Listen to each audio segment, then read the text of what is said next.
What's up friends? I'm Mayon and welcome to Mayon Lead. Ngayong araw, mag-unbox tayo nitong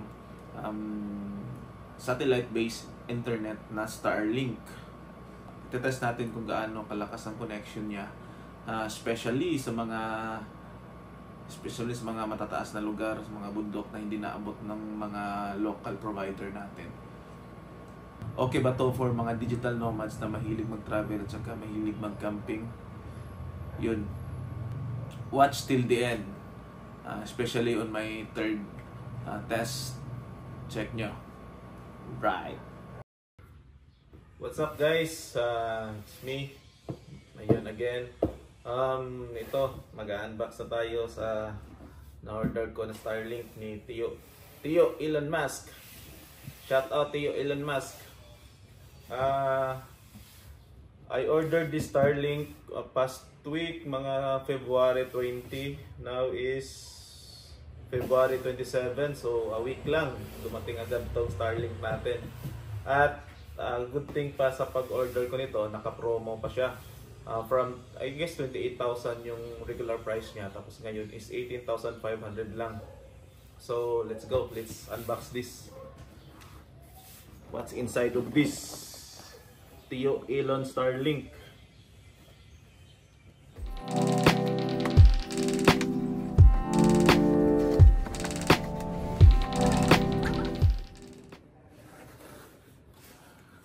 Uy.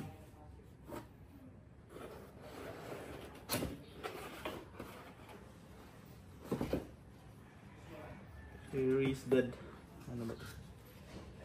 amount. Then the disc. Oops. Okay lang yan.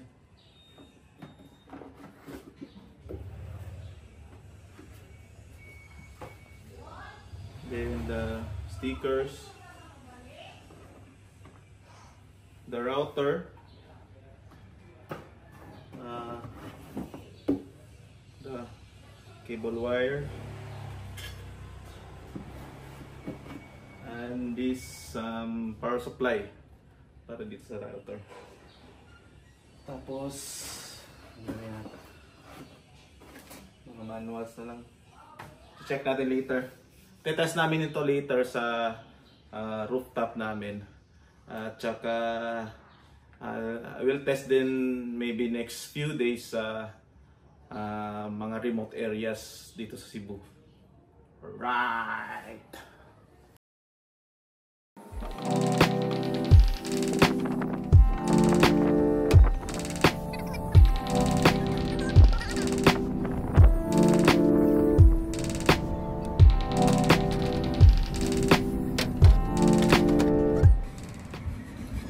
Ito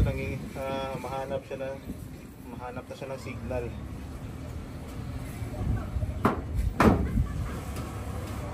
Gumalaw na mag-isa yung disc.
masyadong signal.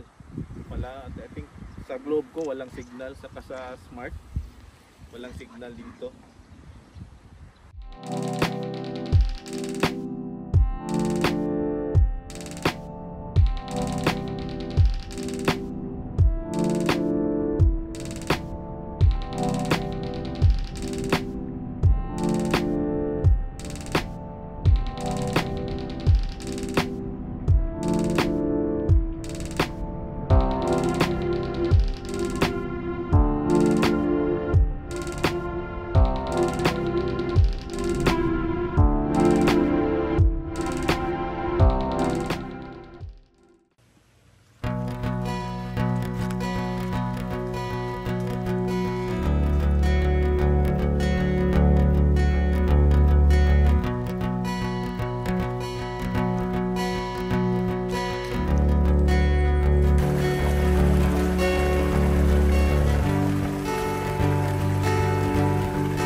Alright, Starlink test number 3, ang kate. Dito kami ngayon sa sa the middle of the jungle. Ano bang lugar to? Sa probinsya to ng Cebu. May nakita kaming magandang spot dito na pwede maliguan, tapos yun, pwede rin dito mag-camping siguro.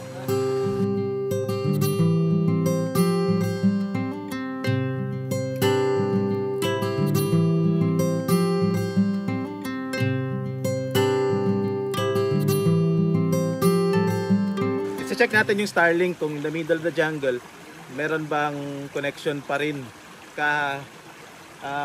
Good to sa mga tropa natin dyan na hilig mag-camping, tsaka hilig mag-camping at the same time work is life.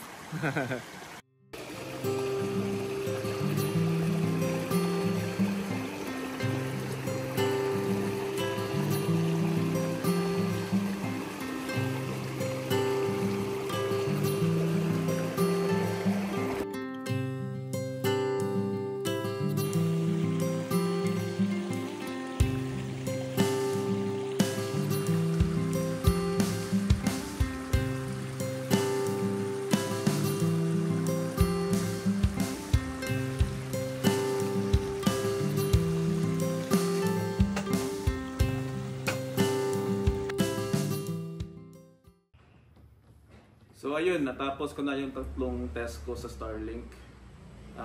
So far, okay naman. So, ayos ba? Comment kayo sa baba. Okay, yung plan ko nga pala is yung roam. Okay siya pag nagta-travel ka. Kasi yun, pwede mo siyang madala kahit saan within the country. Kaso nga lang, mas mahal siya. Yung plan is 3,300 per month. So ayun, comment down below if may mga questions pa kayo. Check natin yung mga tanong nyo. At saka, of course, huwag nyong kalimutang mag-subscribe. Yeah! Peace!